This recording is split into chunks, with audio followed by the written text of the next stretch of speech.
Hello, my wonderful, beautiful friends, guys. Welcome back to r/MaliciousCompliance, where people follow orders to spite someone. And in today's episode, OP tells a story about the time a sleazy owner tries to take advantage of his staff, and everyone bands together to ruin his business. Guys, I hope you enjoy the super satisfying stories. Subscribe if you're not subscribed, and as always, you can send or link your post to this email right here. Let's dive in. I was just a customer that witnessed this, but hot damn. So here's the story. I had a hotel room booked for 2 nights from a well-known hotel chain that rhymes with Ballad Finn. The room was the smallest and cheapest, with 2 double beds, probably even located below the parking garage. That was about the only room available, so it would have to do. About a month later, I arrived with my buddy to basically drop our stuff off in the room so we can take off right away, while the sun's still up, to do sightseeing. In the lobby, there's like a 200-person group shouting all at once to the 2 ladies manning the desk. After making plans for a few minutes to store our stuff elsewhere, the desk attendant notices us as we clearly are not part of the huge group. So she waves us over, past the large group, and starts to handle our check-in. She politely asked us to fill the traveler forms while she's looking at my reservation. I thank her and try to make pleasant conversation about this and that, complimenting their uniforms and the hotel, trying to improve the sour situation the angry mobs created. So while we're filling out the forms, an angry man next to us, who is apparently the leader of the lobby mob, keeps shouting out loud, "I demand that you arrange us an extra room with 2 double beds. We had a late addition to our travel and they need a room with 2 double-sized beds right effing now." Apparently the arguing's been taking place for quite a while already. The employee tries to get a word in, but she gets interrupted by the man screaming, "I don't care if your stupid hotel is full. It's your job to give us a place to sleep, you stupid woman. Get us another room. And double-sized beds. Don't you try anything else. I'm not interested in anything else." I can see her trying to say something to him, but he keeps going on and screams, "You idiot. I wonder how you can keep your job if you can't even arrange a room for us." Every time the main desk attendant tries to talk to the angry man, he rudely interrupts her with more and more shouting. The only thing I can do is to keep smiling at the ladies sympathetically. Finally, when the guy takes a breath, she tells him, "We don't have double-sized beds available, but we do have..." He then interrupts her and says, "What did I just tell you? I don't want to hear a damn thing. Just do your job. Press the damn buttons to make it happen. You must be mentally slow, aren't you? 2 double beds, or is that too difficult for you?" At this point, the employees all share a tired look with each other, but suddenly they all have this lamp lighting above their heads. They converse for a moment, using their native language, while pointing at their screens, and then one proceeds to tell me, "Our apologies, sir, but unfortunately, we don't have your room with 2 double beds available, which you had booked. As you can see, we're a bit full today." She says that while gesturing to the mob in the lobby. And hearing that, my heart sinks a bit until she continues and says, "So, because we're fully booked, the only room we can offer to you is the executive suite on the 24th floor, obviously for no extra cost. Unfortunately, it doesn't come with 2 double-sized beds." She then makes eye contact with the angry man, and she continues and says, "It does, however, have 4 king-sized beds, each in their own en-suites." At that, the angry man drops dead silent, and he's staring at us. The guy's mouth just moves like a mouth of a fish who's stranded on dry land. While looking at me, she continues and says, "I hope you accept the free room upgrade. With our most sincere apologies on behalf of the hotel management. And of course, all the room service is free, including the refreshments available in the suite kitchen and the bar areas. And also, you'll have access to all hotel VIP facilities that are 24/7. Please do enjoy your stay, and let us know if there's anything else we can do to make your stay more comfortable." She then dings a small bell, and an employee comes and takes our bags while gesturing towards the fancy separate elevator at the side. I'm so shocked that I can mutter only a little bit of thanks and follow the guy. While we're making our way towards the elevator, the main desk is explaining to the angry man, "Sir, I'm happy to inform you that we're able to make arrangements to have a single room with 2 double-sized beds available to accommodate your extra guest. That'll be 199 euros added to your bill. Hearing that, the man snaps out of his trance-like state and the shouting resumes. The guy screams, "What the F? I don't want some single room with double-sized beds. I want a free executive suite too. Why the F did those idiots get the executive suite and I get some single room? This is unacceptable. Why did you give my better room to those two instead of to me?" The employee now has a much more commanding tone, and she responds, "Unfortunately, sir, our free executive suite is not available. It's booked now. I tried to offer you a king-size room, but you were having none of it, and you kept interrupting me, demanding a room with 2 double-sized beds. So this is what I'm giving you. So will you take the single room or not?" Now, I can't accurately tell you what was said next, but I'm quite sure it's lots of cursing and throwing more insults from the man. All I have is this massive grin while the bellhop closes the elevator doors, taking us up. Maybe half an hour later, when we head out to check the city, the lobby's been cleared. We go to the desk to thank the 2 attendants and give them both a good tip. It was a great experience for us, and I still remember this clearly, even after a long time. That front desk girl, though, she was truly maliciously compliant with the angry man. And this is exactly why you don't scream at customer service reps, guys. Like, if only the guy stopped and took a second to listen instead of going full-blown Karen, right? And here's a tip that I wish all Karens knew. If you're nice to someone and don't scream at them, there's a higher chance that they'll do their best to help you. Like, total common sense, right? But I guess common sense is not so common to Karens. Clearly. So this is something that isn't all that uncommon in the service industry, but I thought I would share. I used to work as a bartender for a hotel that I enjoyed being a part of. I'd always had a huge interest in making cocktails, so when I scored the job, I was over the moon. On top of that, it had a very good rate of pay, and said that although they wouldn't pay overtime rate, they would pay overtime hours worked. This isn't bad at all for full-time in the service industry, as normally you're paid a salary and then massively overworked without any extra money for the insane hours worked. So enter the new GM and a new business consultant. They've been recruited to try to save the restaurant and bar some money, as it's making no profit whatsoever. Now, there is an obvious reason as to why the place makes no money, and that is as follows. Number 1, they employ a team of 50 people per day. Every day is a huge drain on your income when your income does not compensate. Number 2, being top-heavy in managers with high salaries is beyond stupid. Number 3, employing 3 incompetent people to do 1 competent person's job is the equivalent of shooting yourself in the foot. So the bar operates on a team of 12 people during the week, whereas the restaurant operates on a team of 30 per day. We averaged a maximum of 3 bartenders and 1 barback working a busy shift, and maybe 2 bartenders on a quiet shift. The bar is open until 1 a.m. every day and opens at 6 a.m., so it has long opening hours. The staff start and finish times are staggered to give the most effective use of staff hours when needed. The GM and business consultant decide that they need to make cut on all overtime hours. Sensible decision, but they decide to start making cuts in the wrong places, the bartenders first. A meeting's called and all bartenders attend. It's then explained to us that we'll be receiving less overtime hours, so expect to be put on less shifts. That means more time at home, and this is a win-win so far. But what they neglected to tell us is that they would be pulling people from the busiest shifts, as these had the latest close times and often accrued the most overtime hours.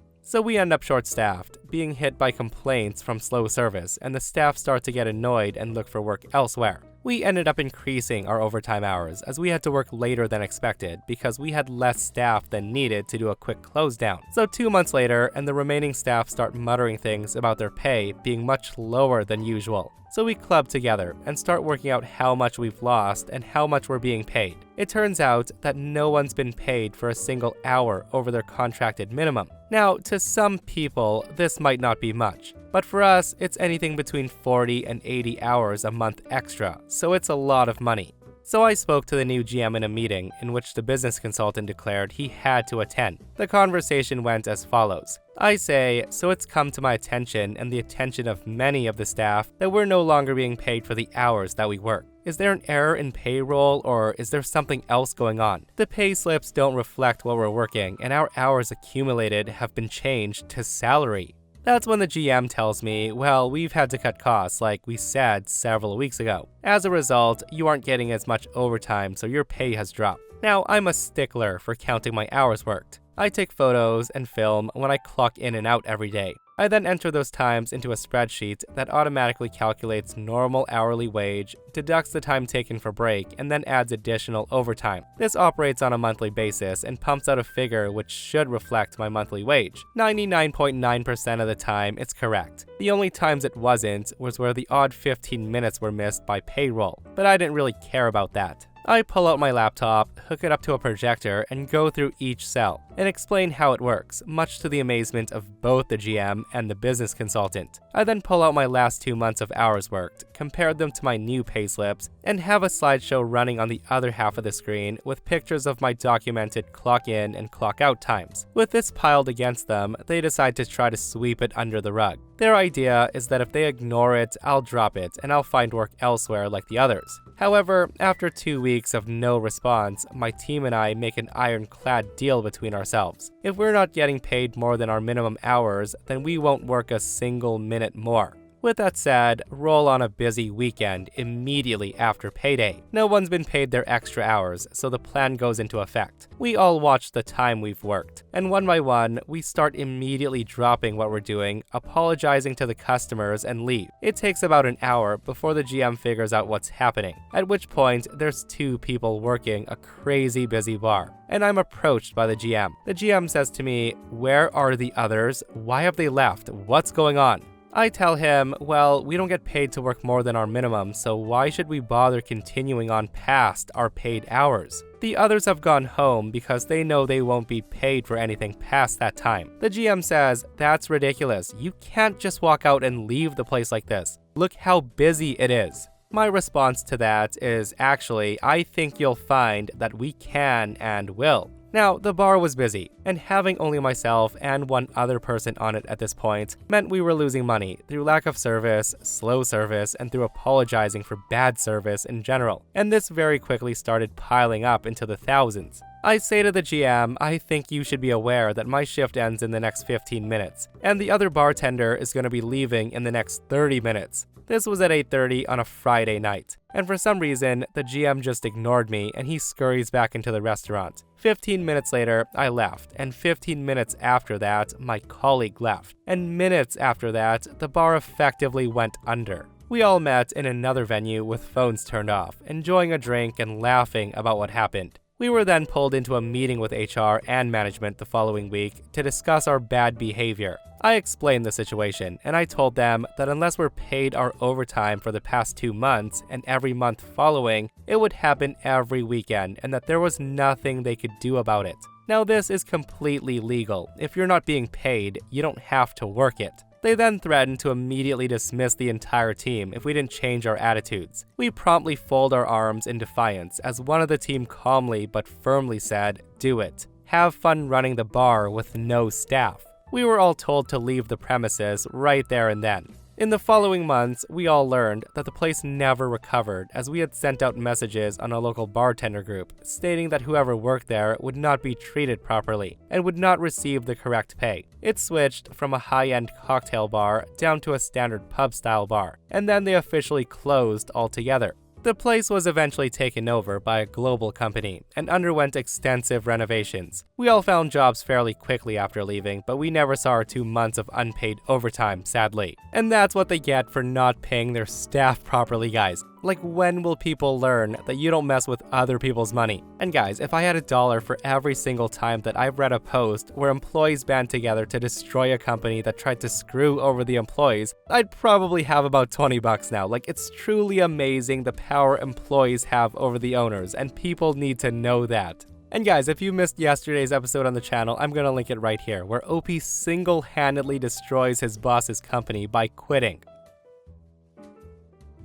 As part of my job working in complaints, I write letters to customers. We don't use templates, and each letter is tailored to the individual. Sometimes customers raise multiple complaint points, and each point is carefully addressed in the letter we send. We outline everything the customer's unhappy with, our full investigation, and what we're doing to put this right. A new manager named Steve was hired a few months ago, and he decided that we were wasting too much time writing letters, and he was going to come up with a template for us to use, as we were obviously too simple to understand how letters are meant to work. So the guy goes off and he drafts a template, and he proudly shares it with us all. It was garbage, to put it bluntly. The thing was full of typos and grammatical errors, but it also did not contain details of what the complaint was about, or how we had resolved it. Of course, this was pointed out to him in full, why this was not appropriate and why it would lead to more complaints, and it's basically terrible customer service. Hearing us say that, he lost his temper. He screamed and yelled until 3 separate people cried, and 2 logged out of the virtual meeting. Afterwards, he sends an email saying he wants his letter used exactly as he's attached it. And who am I to argue? I sent the letters exactly as he had written them. I copied and pasted to ensure nothing was changed exactly as he asked, right down to a signature and contact details at the bottom of the letter. I told the rest of the team that they're all sending letters with Steve's details too. Within the first week, he had 40 customers call him and email complaining about the letter we sent. The week after, 50 irate customers. Steve hasn't looked into the complaints, so he doesn't know how to address any of the customers or understand their issues. So I get phone calls day in and day out saying, "This man is livid, what's his complaint about?" Each time I reply, "Oh, it should all be explained in the letter I sent. You know, the one detailing all complaint points, my investigation and resolution in full. I would just check that. Bye." The whole department is now under investigation as customer satisfaction has tanked. The best bit is, each and every dissatisfaction is scored against Steve. Every other member of staff has 100% satisfaction as nothing's logged against us. Our name is not on the letter. Steve is on 0%. It's a terrible shame. Guys, I am so glad OP had that in writing because I have a feeling Stevie Boy might have tried to throw everyone under the bus. Like, so much for the new boss knowing more than the people who have been there and who have done the job for a really long time. Like, I just love a great story where a new boss comes in, tries to do things his way, and have it backfire so hard. And for all who are wondering, OP does come into the comments to say that Steve was fired. The guy didn't last long. Surprise, surprise. So this happened when me and my 2 friends were traveling to another city in my country, on a quite old and slow night train. We've bought tickets spontaneously and quite late, so we were divided into different compartments. Usually it's not a problem to come into agreement with some people to swap places with you. It's quite common practice. The wagon had about 9 compartments. Each has 2 top and 2 bottom shelves. Me and my one friend were in compartment number 2, closer to the conductor's office, and we were on the top and bottom shelves. My other friend was in compartment number 9, top shelf. This friend's compartment was next to the toilet room. So the thing is, you usually don't want to be in number 9 on these old trains because 90% of cases, it'll smell horrible the whole way because of the toilet. We wanted to ask someone from our compartment to swap with our friend, but it turned out we had a nice couple going with us, so it's just us 2 who would have to move. We haven't unpacked yet, as well as many of the passengers. So we visit our friend at number 9 and ask someone from his compartment to swap places with us. We felt lucky, as we saw that he had another couple with him, occupying the top and bottom shelf, just like us. Swapping should be easy, as we were further from the toilet, and that's a huge perk. So the conversation went as follows. I say to the people, "Hey, we have a friend traveling here. Would you mind swapping places with us? We have the same shelves as you do." The Karen says, "No, get away from my compartment." Now here's a note, my friend Nick is there, as well as another passenger. My other friend Alex says, "Lady, please, it's further from the toilet and we'll be traveling together as a group." Nick chimes in and says, "Yeah, please, if you would." And that's when Karen's husband comes in and says, "Listen, kids, would you calm down? I paid for my tickets and we're staying at the place we paid for. I'm not getting into some crappy bargains with you kids." That's when I say, "Excuse me, but we're offering better spots because we want to be with our friend." Karen tells me, "I'm not falling for this. You probably have ticks in your pillows or something worse." My friend Alex says to her, "No, it's not that. We just wanted to sit together and have fun, maybe play cards." Husband says, "Listen, F off. I paid, so I stay here. And you're supposed to stay in your compartments. It's the law when you buy tickets." I'm just thinking to myself, well, that escalated quickly. There's no such law and nobody cares, but okay. The guy made sure he called us morons a few times so we could hear it going back to our compartment. We were confused of such a negative reaction, as that's not something you come across. Usually, people would politely decline and that's it. Our friend told us that they were complaining to him about us. What a lovely couple. So fast forward a few hours and we're getting ready to sleep. My friend Nick decides to pay us a visit. He comes in and says that number 9 is starting to smell like pee because people have been using the toilet. We just mock him and laugh about him having to spend the night with those crappy people and also smelling crap.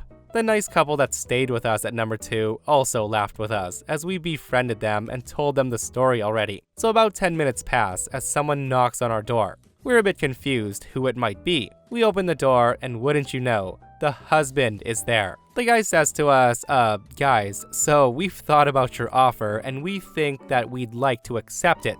My friend Alex says, you mean swap, when we've already unpacked? He tells us, yeah, I'm sure it's fast and no problem, and my wife is just unable to sleep there. Alex says, is it the smell?